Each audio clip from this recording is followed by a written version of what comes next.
Hi everyone, welcome to digital GK classes. तो जैसा कि आपको पता है कि यूपी में आरओ एंड पुलिस की जो परीक्षा हुई थी वो व्हाट्सएप पे जो है वायरल हो गया। उसके बाद से अभ्यर्थियों ने आंदोलन किया एंड वो परीक्षा जो है रद्द करानी पड़ी। और ये मैं आपको क्यों बता रही हूँ, क्योंकि न्यूज़पेपर में जो है अभी 2-4 दिन से, जब से इलेक्शन की डेट पास आ रही है, तब से कुछ इन्फॉर्मेशन निकल रही है, चाहे वो यूपी टेट हो, सुपर टेट हो या फिर टीजीटी पीजीटी।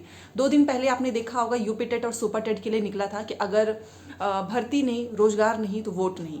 और यहाँ पर सीधे जो है संदीप सिंह जो हमारे शिक्षा मंत्री हैं, उनको लेकर भी कुछ लोगों ने टारगेट किया था, उनको लेकर भी कोट किया था। टारगेट क्या, कोट ही किया था, क्योंकि उन्हीं का बयान था कि भाई हमारा जो है छात्र और शिक्षक का अनुपात बराबर है। और वहीं पर दूसरी तरफ आप देख रहे हो कि बहुत सारे स्कूल्स बंद हो रहे हैं, कुछ स्कूल्स में केवल एक टीचर है और कहीं पर तो 2-4 स्कूल को केवल एक टीचर मैनेज कर रहा है।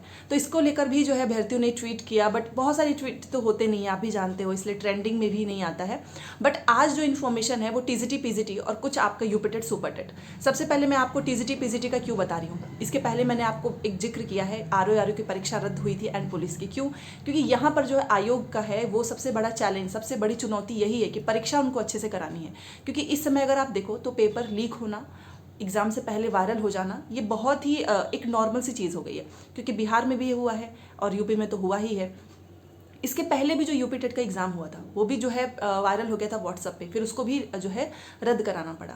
तो यहाँ पर जो है टीजीटी पीजीटी, उसके लिए आपको पता है कि 2022 में फॉर्म भरे गए, 2022 में फॉर्म भरा गया, डेट निकल नहीं पाया। अगर ये चाहते तो 23 में भी परीक्षा हो सकती थी, बट फिर आपको पता है कि चुनाव आ गया और चुनाव आयोग बना ही नहीं था। चुनाव के बाद जो है इसकी परीक्षा होगी। हाँ, एग्ज़ाम की डेट अभी फाइनलाइज नहीं हुई है, बट इसके बारे में जो चीज़ें सामने आ रही है वो मैं आपको बताना चाहूँगी कि सबसे पहले इलेक्शन के बाद यही सुनने में आ रहा है कि जो परीक्षा होगी वो होगी टीजीटी पीजीटी की। और इसके लिए जो है आपको पता है कितनी है संख्या, रिक्तियों की संख्या थी, मतलब पोस्ट कितने थे, 4000 के आसपास। बट उस समय 22 में जो है इसके लिए फॉर्म भरे गए थे 13 लाख के आसपास। आरओआर में तो 10 लाख ही है, इसमें तो उससे थोड़े से ज़्यादा ही हैं और वो 2022 का ही है। अगर ओपन कर दिया जाए दोबारा से तो मुझे लगता है कि 10 लाख की संख्या और बढ़ जाएगी। क्योंकि आपको पता है कि 2022 के बाद बहुत सारे ऐसे स्टूडेंट्स हैं जो कि जिन्होंने बीएड कर लिया, सीटेट पास हो चुके हैं, वो एलिजिबल हैं, बट वो उनको मौका नहीं मिल पाया है। ये तो 2022 की वैकेंसीज हैं। तो ये इस 4000 के लिए टीजीटी पीजीटी में 4000 के लिए 13 लाख फॉर्म भरे गए हैं। तो यहाँ पर सेंटर और दूसरा क्वेश्चन पेपर को संभाल कर रखना, ये जो है आयोग का एक सबसे बड़ा जो है चुनौती होगा। और ये भी सुनने में आ रहा है कि जैसे ही आपका ये इलेक्शन हो जाएगा उसके बाद से इसकी डेट, अभी डेट क्यों नहीं हो पाई, क्योंकि अभी जानते हो कि इनका पता नहीं कौन सा आयोग है, अभी तक अध्यक्ष नहीं बना, उसमें से कुछ लोगों की नियुक्ति नहीं हो पाई, इस वजह से काम पेंडिंग है। और स्टार्टिंग में देखा होगा आपने, जब एक ही बार अचानक से तेजी हो गई थी कि हाँ भाई आयोग बन चुका है और काम भी स्टार्ट हो चुका है, ऑफिस वगैरह की सफाई हो रही है, धुलाई हो रही है, वहाँ पर लोग भी जा रहे हैं। फिर 2 से 4 दिन बाद पता चल रहा है कि जो मेन चीज़ें हैं, 2-4 अधिकारी, उनकी तो अभी नियुक्ति ही नहीं हुई है।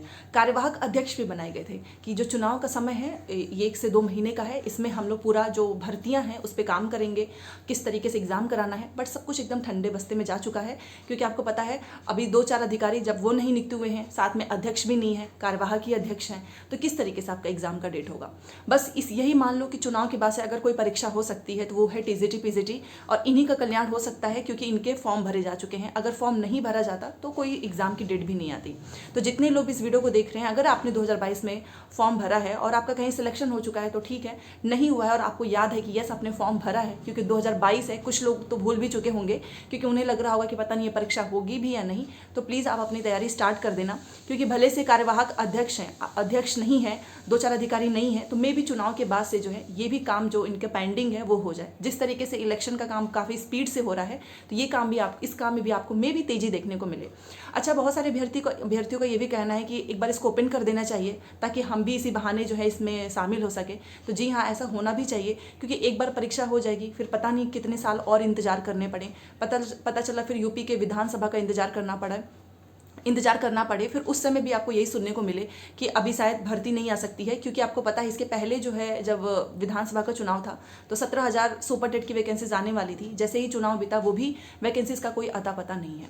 तो ये रीओपन करने की जो बातें हैं वो स्टूडेंट्स के द्वारा इसलिए कहा जा रहा है क्योंकि बहुत सारे लोग जो हैं एलिजिबल हो चुके हैं। साथ में टीजीटी पीजीटी में नए 25,000 पदों को जो है जोड़ने की भी बात की जा रही है कि अगर इसमें 25,000 वैकेंसीज ऑलरेडी खाली है, क्योंकि 2022 के बाद से रिटायरमेंट और भी बहुत सारी चीज़ें हैं, हैं वो हुई हैं, तो इसमें 25,000 और एक्स्ट्रा होना चाहिए और साथ में नए अभ्यर्थियों को भी मौका मिलना चाहिए।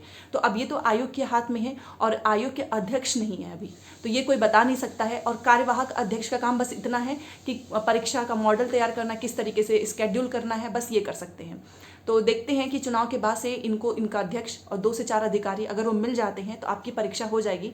बस न्यूज़पेपर में बस इतना निकला है कि सबसे बड़ा आयोग का चैलेंज ये है कि टीजीटी पीजीटी परीक्षा को बहुत ही अच्छे से कराना, क्योंकि इसमें अभ्यर्थियों की संख्या ज़्यादा है, वो भी आरओ से ज़्यादा है। जब आरओ की परीक्षा में 10 लाख अभ्यर्थी शामिल थे, परीक्षा से पहले ही पेपर जो है वायरल हो गया, तो इसीलिए इनको इस चीज़ का भी डर है और इसको अच्छे से कराना चाहते हैं। सेंटर का जो है वो भी सेंटर को डिसाइड करना भी एक बहुत बड़ा चैलेंज है, क्योंकि कुछ जो सेंटर अभी जो एग्ज़ाम हुआ है ना, उसमें पाया गया ऐसा कि वहाँ पर जो है व्यवस्था जो थी वो सही नहीं थी। ये भी सारी चीज़ें आई हैं, तो सेंटर भी करना है, साथ में क्वेश्चन पेपर को बहुत ही संभाल के रखना है ताकि पेपर अच्छे से हो जाए। क्योंकि अभी जानते हो ये नया आयोग है और अभी तक इसने कोई परीक्षा नहीं लिया है। इसकी ओपनिंग होगी टीजीटी पीजीटी की परीक्षा से। तो जितने लोग भी ये सोच रहे हैं कि टीजीटी पीजीटी की परीक्षा नहीं होगी, आपको बिल्कुल भी टेंशन नहीं लेना है, क्योंकि ये परीक्षा तो हर हाल में होगी, क्योंकि आपने पैसे भी तो दिए हैं फॉर्म भरने के। तो इसलिए आप इसकी तैयारी करते रहना। और अगर रही बात यूपी टेट सुपर टेट की, तो यूपी टेट की थोड़ी बहुत किस्मत जो है बदल सकती है, क्योंकि आपको पता है हाईकोर्ट का जो स्टे था वो हट चुका है और अब यूपी टेट पेपर 1 की भी मार्कशीट मिलने लगेगी। पहले बीएड और डीएलएड का विवाद था, उसके बाद से ये विवाद बढ़ गया नंबर बढ़ाने को लेकर। फिर वो नंबर आपको पता है अब बढ़ेगा नहीं, जितना जिसका था उतना ही मिलेगा। और यूपी टेट के मार्कशीट भी आपको अपने डाइट से आई थिंक मिलने वाले भी थे और शायद मिल भी रहे होंगे, आप अपना चेक कर लीजिएगा। तो यूपी टेट हो सकता है, क्यों? क्योंकि अब इसकी मार्कशीट मिल जाएगी और अब आयोग भी है, तो जब आयोग टीजीटी पीजीटी ले सकता है तो आयोग यूपी टेट भी ले सकता है। रहा बात सबसे इंपॉर्टेंट सुपर टेट, क्या सुपर टेट की वैकेंसीज आ सकती है या नहीं, तो इसको लेकर बार बार वही बयान जो है सर्कुलेट हो रहा है और बार बार यही चीज़ें सामने आती हैं जब भी पूछा जाता है भर्ती के बारे में। और आज भी यही, आप कहीं पर भी देखें, अगर कोई आपसे ये कह रहा है कि नहीं भर्ती एकदम कंफर्म है, आ सकती है, तो वो झूठ है। क्योंकि जब हमारे शिक्षा मंत्री ही बोल रहे हैं कि छात्र और शिक्षक का जो अनुपात, समानुपात है, वो बराबर चल रहा है, भले से एक टीचर 2 से 4 स्कूल को मैनेज कर रहा हो। तो ये हालत चल रहा है सुपर टेट का। और अगर सच में सब कुछ अच्छा हुआ और आयोग जो है, आयोग का जो अध्यक्ष है वो बन जाते हैं 2 से 4 अधिकारी और ये लोग कैलेंडर जारी करते हैं और वहाँ पर कहीं हमें सुपर टेट दिख जाता है, तो आपको भी यकीन कर लेना होगा कि यह सुपर टेट की वैकेंसीज हो सकती है। सुपर टेट की वैकेंसीज आएंगी। बस मैं इतना कहना चाहूँगी कि आपको पढ़ाई करते रहना है, चाहे वो कोई भी स्टेट की वैकेंसीज आ रही है, क्योंकि आपको यूपी के भरोसे नहीं रहना है। क्योंकि 5 से 6 साल हो चुके हैं, बहुत सारे लोग इस चक्कर में अभी भी इंतजार में हैं कि बस अब आ ही सकता है। तो आप कहीं दूसरे स्टेट में भी जाकर जो है जॉब ले सकते हो। और अगर मान लीजिए आपका टीजीटी पीजीटी है, तो आप उसमें हर कीमत पे सिलेक्शन लेना। 4000 है, अब पता नहीं इसमें सीट ऐड होगी भी या नहीं, बट फिर भी 4000 में से आप अपनी एक सीट तो कंफर्म कर लेना, क्योंकि इसमें वो अभ्यर्थी भी आएंगे जो कि दूसरे स्टेट में जाकर नौकरी कर रहे हैं। ठीक है, तो आपका कंपटीशन उनसे भी होने वाला है। और आप सोचिए, जब 4000 के लिए 13 लाख फॉर्म भरे जा चुके हैं 2022 में, तो कंपटीशन तो वैसे भी अच्छा खासा होने वाला है। और यूपी टेट वाले तो भैया पेपर दे ही सकते हैं, बट यूपी टेट से नौकरी तो मिलती नहीं है, तो इसलिए सबसे ज़्यादा इंपॉर्टेंट है सुपर टेट। अब न्यूज़पेपर में तो यही निकलता है कि वही है कि छात्र शिक्षक जो है इनका अनुपात बराबर है, तो मे भी आपको वैकेंसीज थोड़ा सा इसमें डिले हो सकता है। बट हाँ, अगर इनको लगे कि यस वैकेंसीज लानी चाहिए क्योंकि सच में स्कूलों को टीचर की ज़रूरत है, तो वैकेंसीज आ भी सकती है। तो ये एक इन्फॉर्मेशन वाली वीडियो थी। अगर आपको पसंद आता है तो वीडियो को लाइक एंड शेयर कर दीजिएगा। और आपको बताना चाहूँगी कि डेली 1 बजे सीटेट की क्लास होती है एंड 5 बजे BPSC GS की क्लास होती है, तो आप उसे ज़रूर देखें। मिलते हैं नेक्स्ट क्लास में। Thanks for watching.